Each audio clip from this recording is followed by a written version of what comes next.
ഒരുപാട് പേർ ചോദിച്ചുകൊണ്ടിരിക്കുന്ന ഒരു കാര്യത്തിനുള്ള ആത്മീയ പരിഹാര മാർഗമാണ് പറയുന്നത്. ജോലിയുണ്ട്, ശമ്പളം കുറവാണ്, ശമ്പളം സാലറി വർദ്ധിക്കാൻ എന്താണ് ചൊല്ലേണ്ടത്? അതുപോലെ ജോലിയിലും ബിസിനസ്സിലും ഉയർച്ച കിട്ടാൻ അഥവാ പ്രമോഷൻ കിട്ടാൻ എന്താണ് ചൊല്ലേണ്ടത്? അതിന് രണ്ടിനുമുള്ള ആത്മീയ പരിഹാര മാർഗമാണ് പറയുന്നത്. തീർച്ചയായും ഇതുകൊണ്ട് നിങ്ങൾക്ക് ഫലം ലഭിച്ചേക്കും ഇൻഷാ അല്ലാഹ്. ആത്മാർത്ഥമായി ഇഖ്ലാസോടെ ചൊല്ലിയാൽ ഫലം ലഭിക്കും. ആദ്യമായി ശമ്പളം വർദ്ധിക്കാൻ എന്താണ് ചൊല്ലേണ്ടത്? സൂറത്ത് തൗബയിലെ അവസാന ആയത്തായ ഫഇൻ തവല്ലൗ ഫഖുൽ ഹസ്ബിയല്ലാഹു ലാ ഇലാഹ ഇല്ലാ ഹുവ അലൈഹി തവക്കൽതു വഹുവ റബ്ബുൽ അർശിൽ അളീം. ഫഇൻ തവല്ലൗ ഫഖുൽ ഹസ്ബിയല്ലാഹു ലാ ഇലാഹ ഇല്ലാ ഹുവ അലൈഹി തവക്കൽതു വഹുവ റബ്ബുൽ അർശിൽ അളീം. ഈ ആയത്ത് എല്ലാ ദിവസവും 41 തവണ ചൊല്ലുക. എല്ലാ ദിവസവും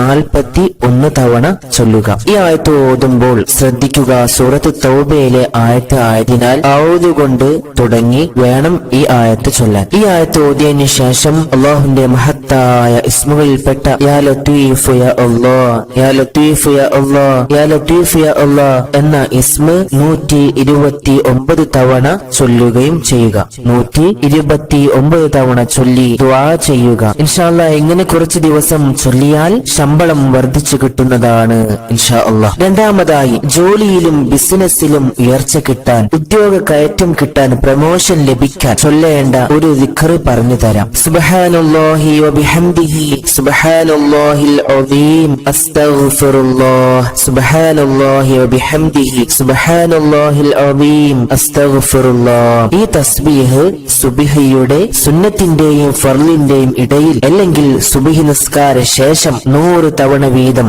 7 ദിവസം തുടർച്ചയായി ചെയ്യുക. ഈ തസ്ബീഹിന്റെ അർത്ഥം പറഞ്ഞു തരാം. സുബ്ഹാനല്ലാഹി വബിഹംദിഹി, അല്ലാഹുവിനെ സ്തുതിക്കുന്നതിനോടൊപ്പം അവന്റെ പരിശുദ്ധിയെ ഞാൻ വാഴ്ത്തുന്നു. സുബ്ഹാനല്ലാഹിൽ അസീം, അല്ലാഹുവിന്റെ പരിശുദ്ധിയെ ഞാൻ വാഴ്ത്തുന്നു. അസ്തഗ്ഫിറുല്ലാഹ്, അല്ലാഹ് എനിക്ക് നീ പുറത്തു തരണമേ എന്നാണ് ഈ തസ്ബീഹിന്റെ അർത്ഥം. ഈ തസ്ബീഹ് സുബ്ഹിയുടെ സുന്നത്തിന്റെയും ഫർളിന്റെയും ഇടയിലോ അല്ലെങ്കിൽ സുബ്ഹി നിസ്കാര ശേഷമോ 100 തവണ വീതം 7 ദിവസം ചൊല്ലിയാൽ ഇൻഷാ അല്ലാഹ് ജോലിയിലും ബിസിനസ്സിലുമൊക്കെ ഉദ്യോഗ കയറ്റം ലഭിക്കുന്നതാണ്. അല്ലാഹു സുബ്ഹാനഹു വ തആല ജോലിയില്ലാതെ വിഷമിക്കുന്നവർക്ക് അർഹമായ ജോലി നൽകുമാറാകട്ടെ. അതുപോലെ ശമ്പളം വർദ്ധിച്ചു കിട്ടാൻ അതിയായി ആഗ്രഹിക്കുന്നവർക്ക് ശമ്പളം വർദ്ധിപ്പിച്ചു തരുമാറാകട്ടെ. ആമീൻ. അസ്സലാമു അലൈക്കും.